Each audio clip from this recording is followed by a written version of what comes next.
नमस्कार, आप देख रहे हैं कुरुक्षेत्र और मैं हूं आपके साथ स्वाति श्रीवास्तव। कुरुक्षेत्र में आज हम बात कर रहे हैं बीजेपी की जीत की। उपचुनाव का जिस तरीके से नतीजा आया है, बीजेपी की अप्रत्याशित जीत ने जिस तरीके से जो कैलकुलेशन लगाए जा रहे थे, जो बातें कही जा रही थी, सारे मिथकों को आज तोड़ दिया है। रामपुर और आजमगढ़ की सीट में बीजेपी ने अपनी जीत हासिल की है और काफी उत्साहित इस वक्त बीजेपी के लोग, बीजेपी के कार्यकर्ता और खास तौर से मुख्यमंत्री की जो कैंपेनिंग थी काफी दमदार इस बार नजर आई थी और उसी का शायद ये परिणाम रहा जिस तरीके से जीत बीजेपी को मिली है। और इस पर चर्चा करेंगे, हमारे साथ तमाम खास मेहमान जुड़ चुके हैं, उनका परिचय आपसे मैं करवा दूं। इस वक्त हमारे साथ केसी जैन जी हैं, बीजेपी नेता, बहुत स्वागत और बहुत शुभकामनाएं आपको। मनीष सिंह जी हमारे साथ, प्रवक्ता समाजवादी पार्टी से, मनीष जी बहुत स्वागत है। सुशील दुबे जी हमारे साथ, वरिष्ठ पत्रकार, सुशील जी बहुत स्वागत है आपका। रुद्र प्रताप दुबे जी हमारे साथ, राजनीतिक विश्लेषज्ञ, आपका भी बहुत बहुत स्वागत है सर। शुरुआत केसी जैन जी आप ही से करेंगे। सर, सबसे पहले तो जीत की बहुत शुभकामनाएं, सारे मिथकों को तोड़ दिया इस बार आपने। सभी दर्शकों को भी बहुत बहुत बधाई आपके। देखिए जी स्वाति, देखिए मिथक तो टूटते ही थे और कई बार चर्चा और हर बार जिन भी चैनलों पे चर्चा हुई उस पर हमने इस बात को रखा कि वहाँ के समीकरण इस बार के अलग हैं। अभी तक जो समीकरण थे वो अलग, और मुख्यमंत्री योगी आदित्यनाथ ने जिस प्रकार से काम करके दिखाया है और रामपुर की सीट को लेकर के जिस प्रकार से मीडिया ने जब वहाँ के आम जनता से चर्चा की तो खास करके जो माइनॉरिटीज का वर्ग है उसने साथ मीटिंग करके वहाँ के स्थानीय लोगों ने कहा कि अब हम रामपुर की जो जनता है वो आजम खां से और समाजवादी पार्टी से त्रस्त हो चुकी है। अब हम लोग परिवर्तन चाहते हैं और हम लोग चाहते हैं कि हमारी जो केंद्र की सरकार है उसका नेतृत्व यहाँ पर भी हो। इसलिए हम केसी जैन जी, एक छोटी सी गुजारिश है, अपनी आवाज को दुरुस्त करने के लिए अपना माइक थोड़ा सही कर लीजिए सर, थोड़ा सा। जी, आवाज मिल रही है हमारी आपको? सर उसको म्यूट है, उसको अनम्यूट कर लीजिए सर, आपकी आवाज क्लियर आएगी। नहीं म्यूट है मेरा। आवाज मिल रही है हमारी आपको अब? हेलो, ठीक है सर, इसको हम दुरुस्त करवाने की कोशिश कर रहे हैं। ठीक है मनीष जी, सर स्वागत है। सर कहाँ चूक रह गए इस बार? देखिए, सबसे पहले हमें तो जो रिजल्ट आया इस पर हमें हैरानी भी हुई और निराशा भी हुई। दूसरा मैं कहना चाहता हूं कि जो परिस्थिति बनी है उत्तर प्रदेश में और देश में, जो राजनीतिक एक परिस्थिति बनी है, भारतीय जनता पार्टी के लोग और आरएसएस के लोग और अभी योगी आदित्यनाथ जी ने प्रेस कॉन्फ्रेंस करके जो बातें कही हैं, प्रशासन का जिस तरह से उन लोगों ने सहयोग लिया है और प्रशासन का जिस तरह से भारतीय जनता पार्टी के लोगों ने साथ लिया है। 23 तारीख को जिस दिन वोटिंग हो रही थी, आपने भी देखा और तमाम टीवी चैनलों पर ये बातें आई, 250 से हमारे ऊपर कार्यकर्ताओं को, हमारी पार्टी के नेताओं को थानों के अंदर बैठा दिया गया। उनके घरों पर पुलिस भेज करके उनको घरों से निकलने नहीं दिया गया। ग्राम प्रधानों को डराया गया, बीडीसी क्षेत्र पंचायत सदस्यों को डराया गया, कोटदारों को डराया गया।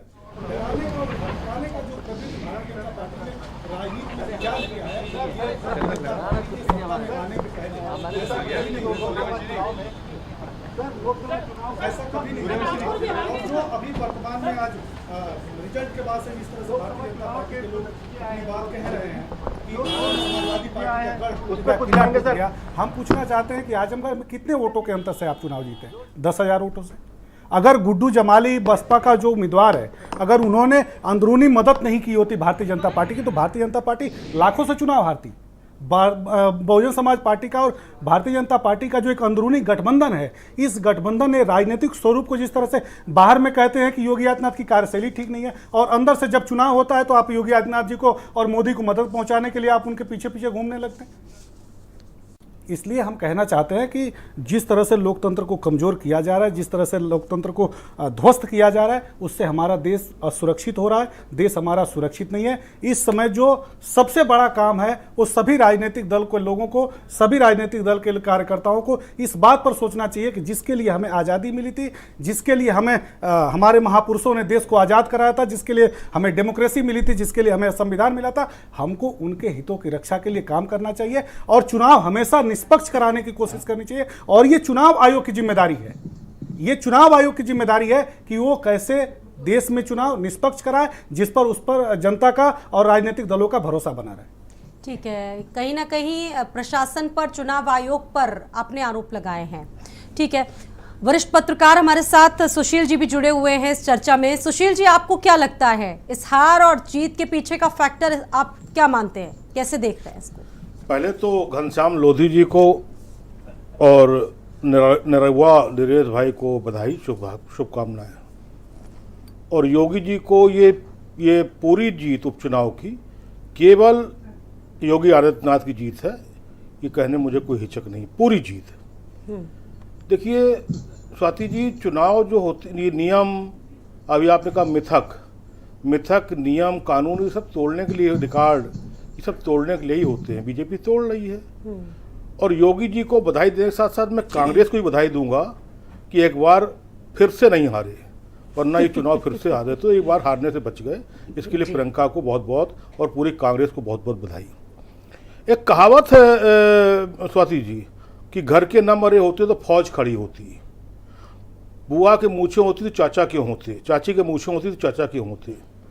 लोग कहते हैं वो निरहुआ, वो दिनेश, वो जमाली ना खड़े होते, अभी हमारे मित्र ने कहा जमाली ना खड़े होते तो ये हो जाता, वहाँ पर ये ना खड़े होते तो यूँ हो जाता, अगर चुनाव आयोग ठीक होता तो ये हो जाता। अरे भाई, जब सब मालूम है कि चुनाव आयोग किसका है, जब मालूम है कि योगी का शासन है, जब मालूम है कि उपचुनाव में इस तरीके की चीज़ें होती हैं, जब ये मालूम है कि आप भी कई चुनाव में इस टाइप की चीज़ें उपचुनाव में कर चुके हैं अपने सत्ता में, तो ये इस बात का क्या मतलब रह गया कि वो जवाली ना खड़े होते तो हम जीत जाते। तो फिर काहे लड़े थे? जब जान रहे थे कि शासन योगी तो विड्रा कर देते, निर्विरोध चुनाव हो जाता, दोनों जीत जाते, जीत ही गए। अब आता हूँ मैं बात यहाँ पर कि आजम खां जब सत्ता में थे तो सत्ता का अहंकार बोल रहा था, हर वक्त बोलता था, उनकी टोपी से, उनके चश्मे से, उनकी चाल ढाल से। अब जब वो छूट के आए हैं तो इतना गरीब, दयनीय, इतना असहाय और इतना रिरियाने वाला आदमी मैंने नहीं देखा। अभी वो हारे जानते क्यों हैं? मेरे सारे मित्र यहाँ बैठे हैं, जैन साहब को भी बधाई, जैन साहब मुस्कुरा रहे हैं। वो हारे इसलिए हैं कि उन्होंने शुरू में एक बड़ा डायलॉग दे दिया था, बहुत गंदा डायलॉग दे दिया था। वो समझे कि वो जेल से निकल के आए तो सारा वो उन्होंने कहा था कि जितने वोट वो कांग्रेस पाई थी 35,000 पिछले चुनाव में, उतने तो हमारे हिजड़े, क्या बताया था वो, हम शब्द क्या बताएं, उतने तो हमारे हिजड़े ताली आली बजाते, इस टाइप का उन्होंने शुरू में ही डायलॉग दे दिया था। और उसी बड़े खानदान, पिछली बार संजय कपूर वहाँ से 35,000 वोट पाए थे, अब की कांग्रेस नहीं लड़ी। उसी नवाब खानदान ने आजम खां को उनकी हैसियत दिखा दी। और दूसरी बात, आजम खां का एक चेला, जो खास चेला था, जिसके लिए चार्टर से उन्होंने एक ज़माने में सिंबल मंगवाया था, वो सामने चेला था, असली चेला जीत गया, नकली चेला हार गया।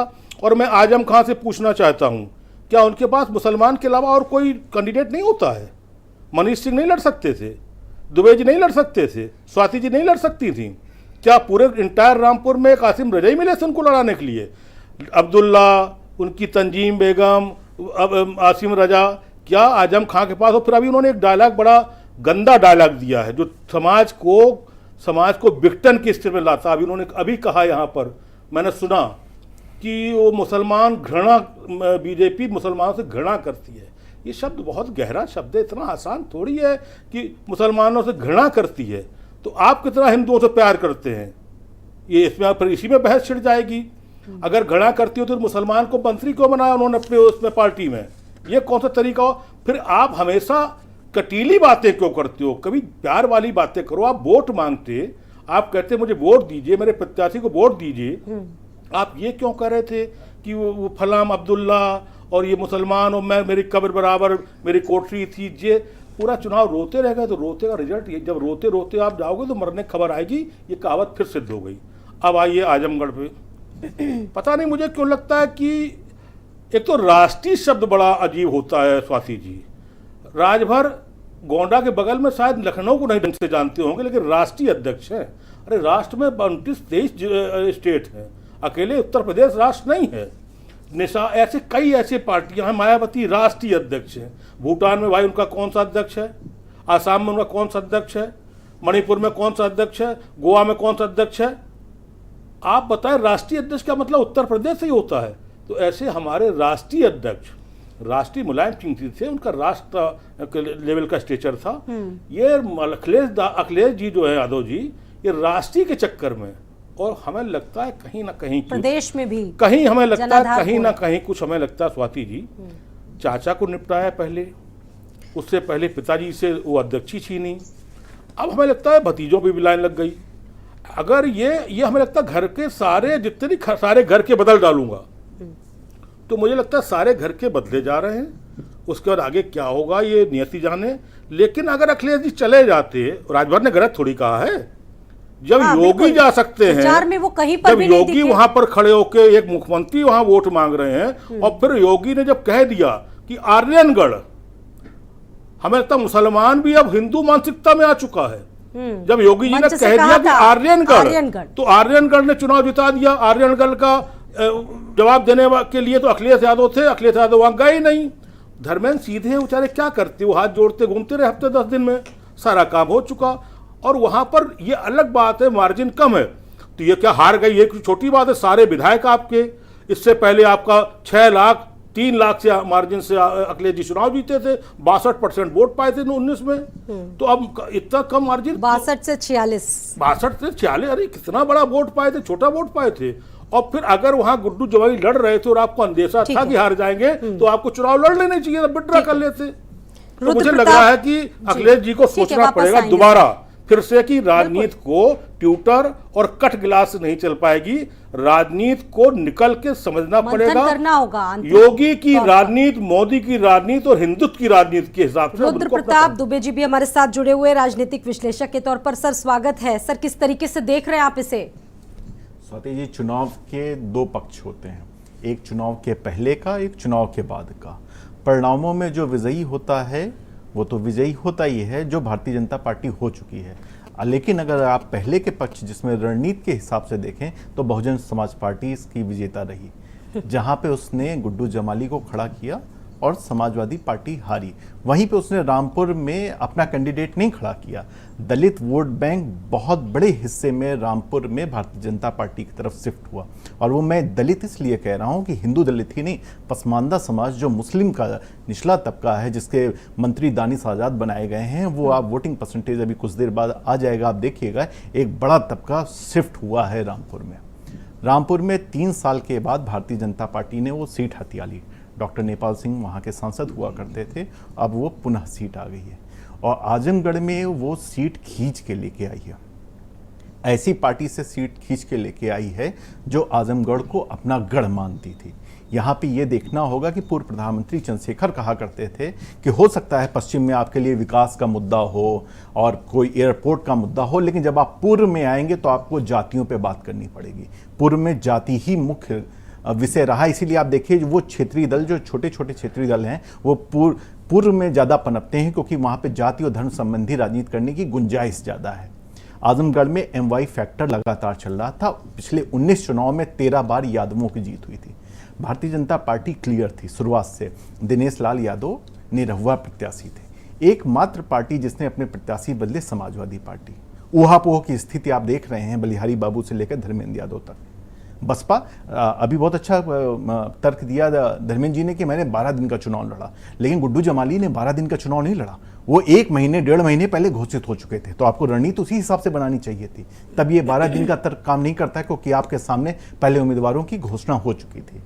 भारतीय जनता पार्टी ने वाई को लेके आए, वाई में वोट बटा, गुड्डू जमाली ने बड़ा वोट काटा। इतने वक्त समाजवादी पार्टी की दिक्कत भारतीय जनता पार्टी नहीं है स्वाति जी।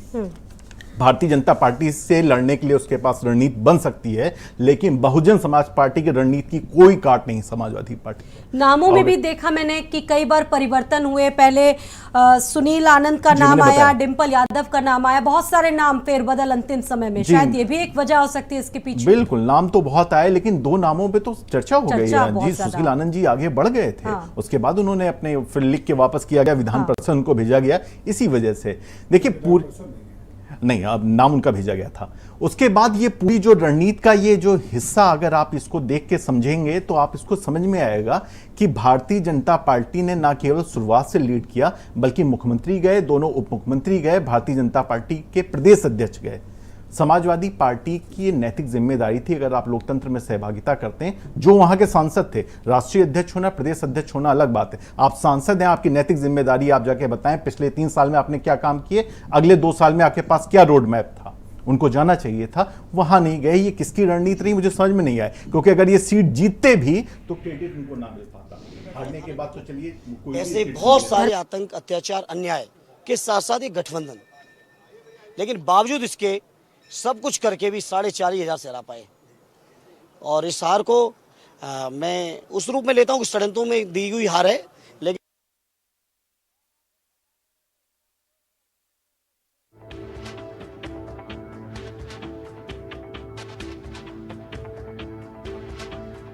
लेकिन आजमगढ़ की जनता को मेरा बहुत बहुत धन्यवाद। हमारे साथ तमाम खास मेहमान जुड़े हुए हैं जिनसे हम चर्चा लगातार कर रहे हैं। मनीष जी, ये बताइए कि प्रचार तो खूब हुआ आपकी तरफ से, लेकिन अखिलेश यादव कहीं पर भी दिखे नहीं। MY फैक्टर जो दशकों से हावी रहता है आजमगढ़ में, रामपुर में, उसके बाद भी कहाँ चूक हो गई आपसे? देखिए स्वाति जी, मुझे कभी कभी बहुत हैरानी होती है जब प्रबुद्ध जनों की मैं बात सुनता हूँ, और प्रबुद्ध जनों से एक बहुत बड़ी समाजवादियों की डॉक्टर लोहिया जी के ज़माने से रही है, जब समाज के तथाकथित प्रबुद्ध वर्ग के लोग जब हमारे राष्ट्रीय अध्यक्ष को श्री अखिलेश यादव जी को कहते हैं, ट्विटर, फेसबुक, इंस्टाग्राम तमाम, उनकी जब आलोचना इस माध्यम से की जाती है, ये कोई नहीं कहता है कि श्री अखिलेश यादव जी हिंदुस्तान के इकलौते ऐसे नेता हैं जिन्होंने आधुनिक शिक्षा से उत्तर प्रदेश के गरीबों को, कमजोरों को, छात्रों को जोड़ करके उन्होंने लैपटॉप 18.5 लाख से ऊपर उत्तर प्रदेश के नौजवानों को दिया था। आधुनिक शिक्षा से उन्होंने जोड़ा था। और कौन ऐसा देश का नेता नहीं है जो फेसबुक, ट्विटर और इंस्टाग्राम नहीं चलाता है? कौन ऐसा नेता है जो इसके माध्यम से राजनीति नहीं करता है? जो हमारे राजनीतिक विश्लेषक हैं, वरिष्ठ पत्रकार हैं, आप लोग भी ट्विटर, फेसबुक और इंस्टाग्राम चलाते हैं, तमाम सोशल साइट्सों का इस्तेमाल करते हैं, अपनी बात अब अपने वक्तव्य इसके माध्यम से रखते हैं। ये जो ओछी टिप्पणी करने की एक मानसिकता है, इस मानसिकता से लोगों को बाहर निकलना पड़ेगा। हार और जीत लोकतंत्र में और चुनावी राजनीति में लगी रहती है। हम स्वीकार करते हैं कि हम चुनाव हारे हैं, लेकिन यह भी बात समझना पड़ेगा कि हम जीतने के लिए प्रयास करेंगे। और हमने बड़े बड़े लोगों को हराया है। कांग्रेस जब बहुत उरोज पर थी और बहुत ताकत में थी, तो आदरणीय नेताजी ने हराया था उत्तर प्रदेश में। मनीष जी देखिए, कांग्रेस तो कहीं लड़ाई पर थी ही नहीं, तो आजम पर पूरा दारोमदार था, पूरी जिम्मेदारी आपने उनके कंधों पर रख दी। भारतीय जनता पार्टी को भी सत्ता में आने के बाद से आदरणीय हमारे नेता जो आदरणीय अखिलेश यादव जी ने सत्ता से बाहर किया है। राजनाथ सिंह जी उत्तर प्रदेश के मुख्यमंत्री थे, उसके बाद वो चुनाव हारे थे उत्तर प्रदेश में। भारतीय जनता पार्टी हारी नहीं है क्या हमसे? कांग्रेस नहीं हारी हमसे।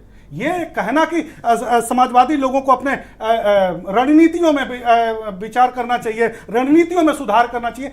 जब शासन, प्रशासन, चुनाव आयोग जो एक हमारे देश का एक निष्पक्ष संस्था माना जाता है, जब उसकी निष्पक्षता पर सवाल उठने लगे, जनता कहने लगे ईवीएम पर सवाल उठता है, क्यों ईवीएम पर? हम बैलेट पेपर में, स्वाति जी सुन लीजिए मनीष जी, अगर चुनाव आज जीत जाते तो जब तक बैलेट पेपर की गिनती हुई, हम आज भी चुनाव जीते हैं। आज भी हम चुनाव जीते हैं बैलेट पेपर में। दोनों जगह का मंगा करके देख लीजिए आप। उत्तर प्रदेश के विधानसभा के चुनाव में एक नेता लड़ रहा था, 12 चार्टर्ड प्लेन थे, 40 हेलीकॉप्टर घूम रहे थे, और श्री अखिलेश यादव जी ने अकेले घूम करके पूरे उत्तर प्रदेश में 36% से ऊपर श्री अखिलेश यादव जी को वोट दिया था जनता ने। मनीष जी, लेकिन सवाल ये है कि ईवीएम पे, प्रशासन पे, इलेक्शन कमीशन पर ठीकरा मारना कहां तक ठीक है? आपकी कहीं ना कहीं जो आंतरिक पॉलिटिक्स थी इलेक्शन कमीशन पर इसलिए सवाल उठ रहा है कि इलेक्शन कमीशन से बार बार हमने गुजारिश किया। 23 तारीख को हमारे पार्टी के वरिष्ठ नेता 2 बार चुनाव आयोग गए, उन लोगों ने अपनी बातें कही चुनाव आयोग से। चुनाव आयोग सुनता ही नहीं है कोई बात। चुनाव आयोग क्यों नहीं हमारी बात सुनता है? हम भी तो राजनीतिक दल है, हम तो जनता के बीच में और सरकार में रह करके जनता के लिए काम करते हैं, विपक्ष में रह करके भी जनता के लिए काम करते हैं। ये बात चुनाव आयोग को भी समझना होगा, शासन और प्रशासन को समझना होगा। मनीष जी, बीजेपी आपकी दुखती, जो कहते नहीं है कि वो कहावत है, नब्ज है, वो नहीं जानती है। नहीं, हमारी कोई नब्ज नहीं है दुखती। समाजवादी पार्टी देश की इकलौती राजनीतिक पार्टी है जिसकी कोई दुखती रग नहीं है। हम सिर्फ और सिर्फ विकास की बात करते हैं। तो अखिलेश यादव के प्रचार में नहीं उतरे? गांव गरीब, खेत खलियान, किसान, मजदूर की हम बात करते हैं। और स्वाति जी, मैं बहुत स्पष्ट तौर पे कहना चाहता हूं, और आपके दर्शक इस बात को सुन रहे होंगे, तो मैं बहुत स्पष्टता के साथ ये कहना चाहता हूं कि जो एक तथाकथित प्रबुद्ध वर्ग है ना, ये समाजवादियों से हमेशा से डरा है और समाजवादियों को हमेशा कमजोर करने के लिए षड्यंत्र की राजनीति किया है। ठीक है, केसी जैन जी, जिस तरीके से आरोप लगाए हैं मनीष जी ने, जिला प्रशासन पर आरोप लगाया, ईवीएम धर्मेंद्र यादव को भी आपने सुना होगा, हमने भी सुना, बहुत सारी बातें कहा गया कि सुना ही नहीं उनकी बात किसी ने, क्यों? देखिए स्वाति जी देखिए, जब ये चुनाव जीत जाते हैं तो लोकतंत्र बच जाता है। जब इसके पहले विधानसभा के चुनाव हुए तब भी ऐसे ही आरोप लगाए, ईवीएम मशीन पे आरोप लगाए और तमाम सारी झूठी बातें समाजवादी। अगर हम ईवीएम को आरोप लगाते हैं जैन जी, तो हम तो बार बार कहते हैं ईवीएम बदल दिया जाए, बैलेट पेपर से चुनाव कराया जाए, हम तो कहते हैं ये बात। अगर एक राजनीतिक दल अगर सवाल खड़ा करता है तो उसकी बात को सुनना चाहिए। मनीष जी जवाब सुन लीजिए, मैंने आपको पूरा सुना, मैं भी बीच में बोल सकता था। जी बिल्कुल आप धारा प्रवाह बोल रहे थे और 2 बार आपको मौका दिया स्वाति जी ने बोलने। अरे आपको भी मिला है, हमारे बाद मौका मिला। मैं बोल रहा हूँ, आप सुनिए मेरी बात को, जवाब ले लीजिए फिर आप बोलिए। हो अल्लाह आप पहले कर रहे हैं। अरे मैं हो अल्लाह नहीं कर रहा हूँ किसी से, अपनी बात हम कह रहे हैं। देखिए चक्कर क्या है स्वाति जी, दरअसल ये जो आजमगढ़ हारे हैं उसका सबसे बड़ा कारण है समाजवादी पार्टी का गुरूर और घमंड। जिस प्रकार से इनके चाहे राष्ट्रीय अध्यक्ष हो या जो प्रत्याशी रहे हो, जितने भी इनके नेता रहे, वो परंपरागत सीट है, वो मुलायम सिंह जी की सीट है, वो राष्ट्रीय अध्यक्ष जी की सीट है, उसको कोई हरा ही नहीं सकता है। ये जो चीजें हैं, इसी गुरूर और घमंड के चक्कर में अखिलेश यादव जी वहां प्रचार करने भी नहीं गए आजमगढ़।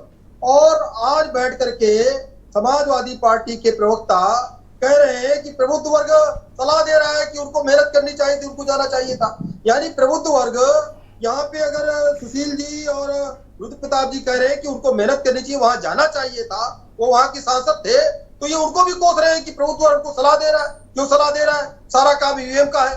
तो ये तो पहले से भूमिका बना रहे थे कि हारना तय है, और इसीलिए पहले नाम जो डिम्पल जी का गया, उन लोगों का गया, उनको न लड़ा करके धर्मेंद्र यादव जी को इसी लड़ाया। और इसीलिए अखिलेश यादव जी चुनाव में पूरे नहीं निकले, न रामपुर गए न आजमगढ़ गए। क्यों नहीं गए?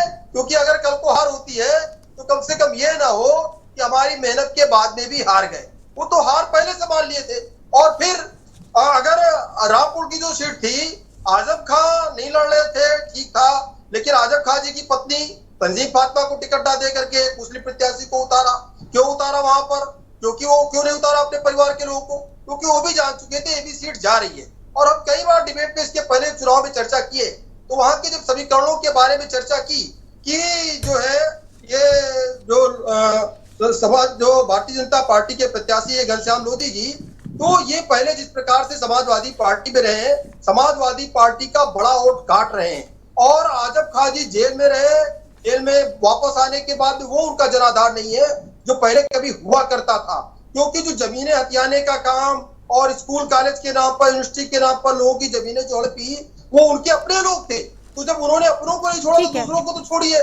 तो कुल मिलाकर के ये समाजवादी पार्टी का गुरूर और घमंड इनका सबसे बड़ा कारण रहा। दूसरा, माननीय योगी आदित्यनाथ जी पे, उनकी कार्यशैली पे जनता ने एक मोहर लगाई है। तीसरी बात ये कि धर्मेंद्र यादव जी ने स्वयं कहा कि माइनॉरिटीज हमसे खिसक गई।